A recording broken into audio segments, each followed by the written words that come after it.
Hey, this is Kirk Walden on the Pregnancy Help Podcast, and you're listening to Coffee with Kirk. And today, again, I've got my lovely wife, Jen. Good to have you. I am so excited to be here. Well, it's great to have you again. And we were talking last month about building a healthy culture, and we're going to build on that this month as we talk about core values for our team. Right. Because as the close of last episode, what we did was we talked about, okay, know your core values and try to communicate them well. What is one thing we can do to communicate them well? But I think it's great to go back and revisit, isn't it? And say, okay, what are those core values? Yeah. And one thing I asked you before we even started the podcast was, how do we differentiate between mission and core values? And maybe I just don't, I'm just silly and I don't know that, but could you clarify this? Well, I'm not going to call you silly on a podcast, Well, but I thank will you. say this. Our mission is what we do. Mm-hmm. And our core values is how we choose to do this. Mm-hmm. What are our motivators? What are those things that are non-negotiable as we move forward and serve those who come in our door? And we talked about this off air too. And I want you to expound on this. Look, these things may change as we go forward. Right. And I think it's worth continually reflecting and considering, like, are these core values meeting our needs, meeting who we are? Are we living them out? Are there things we should add that we haven't considered in the past? So, yeah. I mean, how do we expand on them? And so we may have a list of 5 core values, and we may say, number 3 over here, why don't we morph this a little bit and add to it? So I thought this month we would talk about just throw out a bunch of possibles. Right. And one of the things I would ask of you too is, like, there are just some foundational core values that every pregnancy ministry shares. And do you want to quickly address those? Well, I think there's some that we all need to have. Now, how we say it are going to be different. And like one of them that pops out at me is, we will serve with integrity. Everything we do. Now, does this have to be your core value? No, but in some way, we need to integrate this into our core values, that we will serve our clients with integrity. That's what they can expect when they walk in the door, that we're going to be honest with them, that we're not going to withhold things from them, anything like that. And I think in pregnancy care ministry, because of the attacks we get, this is a huge one. And to be able to say this as one of our core values, it's not to say, well, we never do this. Like on our advertising, we do not refer for abortions or do abortions. Okay, that's part of that. But there's still the attacks that we get. So what we want to do is make sure that in our core values, everyone on the team knows everything we do is going to be with integrity. How we say that, it's up to each ministry, but that's got to be in there somewhere. Awesome. What's another one? Well, the one that I like a whole lot, and we're going to skip around a little bit, but one I like a lot is, we will encourage each other. And obviously our clients, but a lot of these core values are about how we as a team operate. And I like the idea of saying, we choose to be encouragers. We will build each other up. It's something that, I've said it many times on this podcast, Hebrews 3:13, but encourage one another day after day, as long as it is still called today, so that your hearts will not be hardened by the deceitfulness of sin. It's easy to get jaded in this ministry. It's easy to get jaded as a Christian when we see what's going on in the world out there. But here's the antidote, that whoever the writer of Hebrews is, whether Paul or somebody else, the antidote is encourage each other, build each other up, give grace, all these things. We choose to encourage. However we say that one, I think it could be one of our key core values as a team. Yeah, I think building off of that, one I've thought about recently with some work I'm doing is to assume the best in those that are serving alongside us in ministry. I think sometimes, when someone's maybe falling short, they're not meeting expectations that we have, it's easy to maybe go to worst case scenario and somehow like almost feel like, well, I can't believe, they would do that, or how could they not, meet expectations for the ministry. But the reality is, if I go into every situation assuming the best in my team, then my questions are going to be different. My thoughts are going to be different, and I'm going to be thinking more in terms of like, okay, why did they do that? Why aren't they meeting this goal? Why are they not doing what was asked of them? And it changes the conversation. It changes the, I think it changes the outcome, because then we're looking at maybe they weren't equipped well. Maybe they didn't understand, because the reality is anybody serving in this ministry clearly has a heart, number one, for Jesus. That's a pretty big deal right there. Exactly. And number two, for the people that we serve. And so I guess my idea of a core value that says we will assume the best in one another, it can go a long way. It can. And if I could expand on that just a little bit, I remember having a conversation with an executive director. This was years ago. And the conversation delved into a real struggle she was having with a particular board member. This happens. We have conflict, and she's not alone in this. I've certainly had it.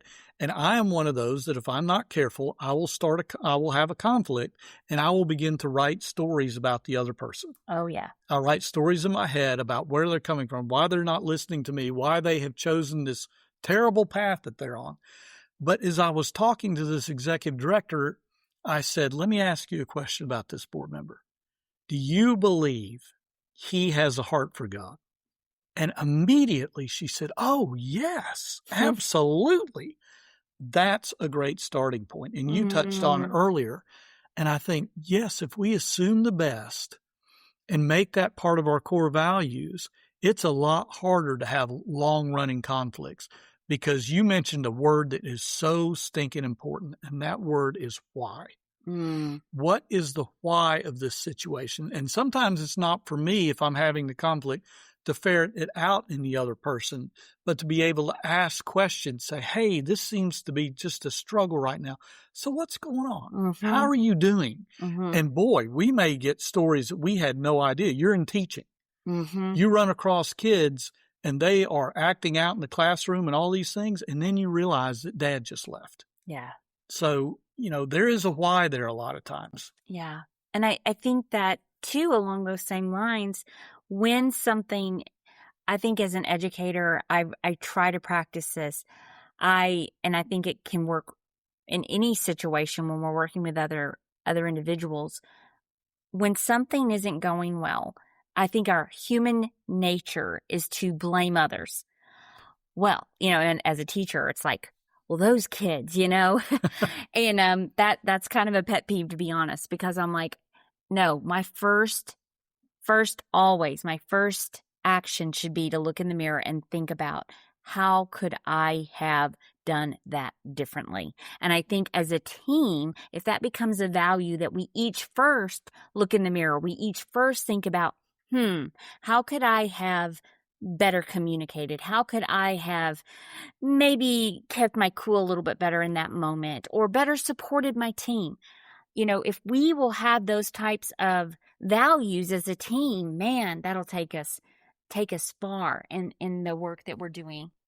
Assuming the best, though, leads to another one that I really like. And that is, we choose to communicate well. I love it. That's a big one. And we talked about conflict last time in the last episode, and you mentioned with Dave Ramsey how he tells his employees, one of their values is, you don't talk about other employees, but you only talk to people who can help solve the problem. Right. And we talk about communicating well.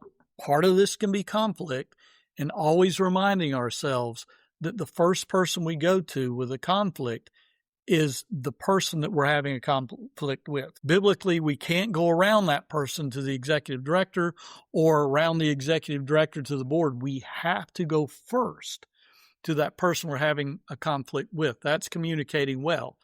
But another part of communicating well is, just like you said, it's assuming the best. It's having conversations, even if they're somewhat challenging. But on the other hand, we can avoid a lot of conflict if we communicate well on the front end. And I think that kind of connects back to something you said earlier, encouragement. Because if we're encouraging, did you say that? I did. Okay, good. That was one of my, I was all excited about that. Okay, I thought so, but it's been a long day.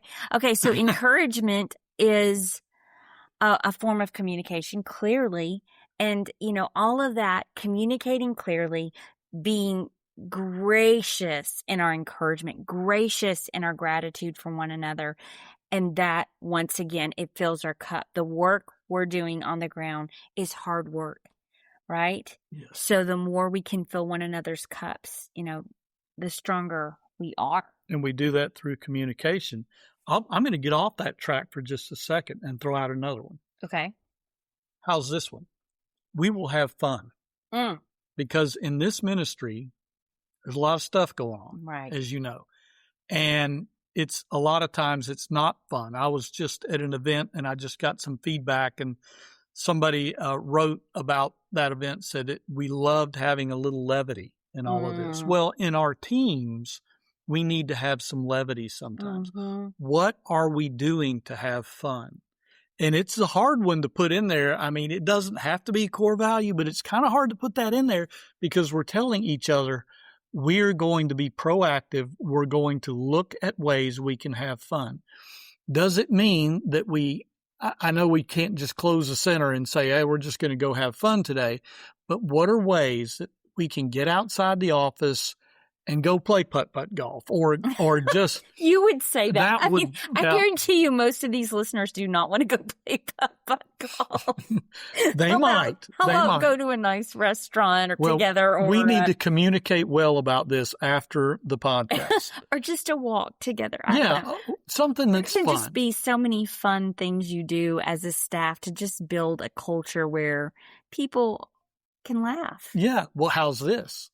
What if everybody on staff went to a flea market and we gave everybody $10 and a name to somebody else on the staff, and you go shopping with that $10 and go find a gift for somebody else on the staff? I am laughing so hard at you right now. So I'm like, you want to go to a flea market? No, I don't. But I talked about putt-putt golf, and you said that's not a good one. But you would like to go to a flea market. You're not wrong. So I was leaning into what you might want. That's funny. Okay, but hey, people out there, I'm sure have many good ideas. Yes, but whether it's antiques or putt-putt golf, those are the only two ideas on the table. Go out to lunch, have a great time. Yeah. So we need to have fun. We need to find ways to have fun in the office. And so you don't have to go by my ideas, but you know what? We want to have fun somehow, some way. So I like that one. Did you have one that you thought about? Well, this has been one I've grappled with in education, and I've seen this a lot in my career, and I think it easily applies with ministry too. But I've know that people that enter the field of education, they enter it not because they love other teachers, but because they love kids, and they want to work with children. And I think the same is true of ministry. It's not that you love your team; you love these clients that you want to support and be the hands and feet of Jesus to. So the thing about that is I have realized it with education, that it's teachers and staff and administration are it's almost like a marriage. Yeah. And the problem is that when you don't elevate one another, if you don't support one another, if you don't see how precious your teammates are, then I think, and you're always putting clients first, then that's a problem. And I feel like it's like a marriage. You have to put your marriage first, and your kids will thrive within that. If mom and dad are okay, kids are okay. Yeah. So the core value would be team first. Yeah. It seems upside down. I know. Yeah. Hey, we're here to serve these clients. We're here to do this. Absolutely we are. But if we don't serve each other first and put each other and build each other up, it's going to be really hard to serve clients. Right. Well, over the long term. You gotta hang tight together, and you gotta be a team. And I just think that's critical. And that was just such a light bulb moment for me when I could see so clearly staffs that were not together, And they all are like, well, it's about the clients, about the kids. And you're like, well, the kids feel this. They know this isn't going well, you know? Right. And but if we're encouraging each other, if we're communicating well, building each other up, and we put each other in a way first, we will serve those clients better. And I think I may have mentioned this in the last episode, but the book Nuts about Southwest Airlines, written years ago, where they had a core value that we put our staff first. If a customer is not behaving well on a plane, it is not the customer's always right. There is a time when they would say, nope, we're not doing that. Thank you for being our customer. And I think in that book, there's a sample letter that was written to a customer's name taken out, which was basically, you've given our staff enough grief and you're no longer invited to be our customer. Thank you for the time you've had with us, but it will be no more. You are done. Wow. I'm not saying we do that with our clients necessarily, but you never know. I don't know if we might ever reach that point, but we do know that when our staff has to make a tough decision, when a staff member has to make a tough decision, we back her or him first and deal with it later. We just have to do that. We have to make sure that we are on their team, and that goes to another one that really comes out at me, is that we will be loyal. We'll be loyal to the ministry, to each other. Yeah. That's part of being a team. But here's one about being loyal to the ministry. It's almost like that old saying, what happens in Vegas stays in Vegas. Okay. It's not that we're doing anything wrong, but what happens within our team stays with our team. And I know there's, with spouses and that sort of thing, I know there's a little bit, but we've got to keep things within our team.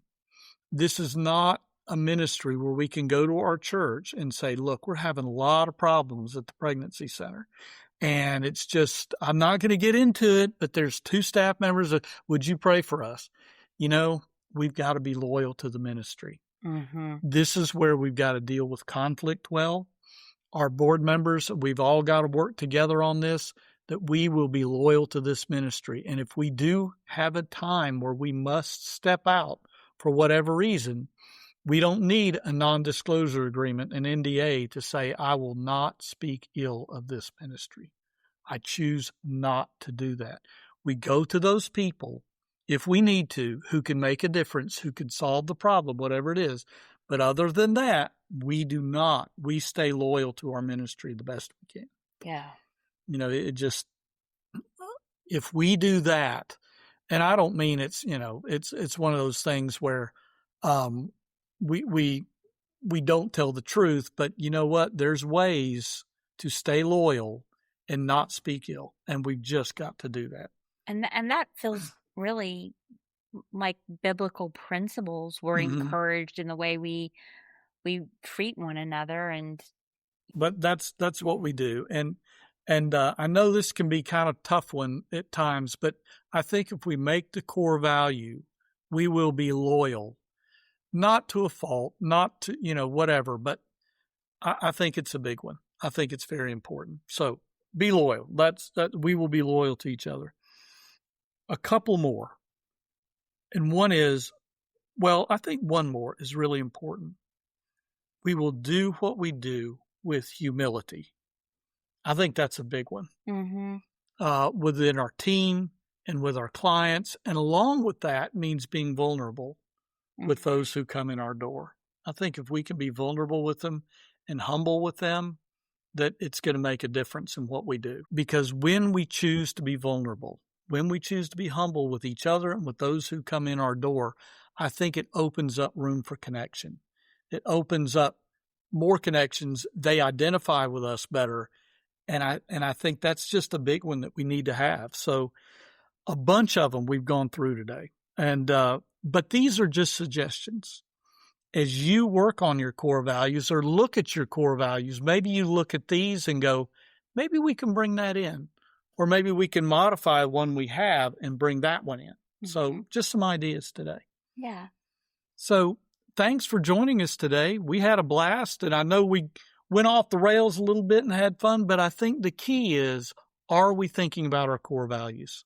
Mm-hmm. Are we refining them as we need to? So that in the end, the Lord is lifted up and we move forward as a ministry and build that healthy ministry culture. We look forward to talking with you next time on the Pregnancy Help Podcast at Coffee with Kirk.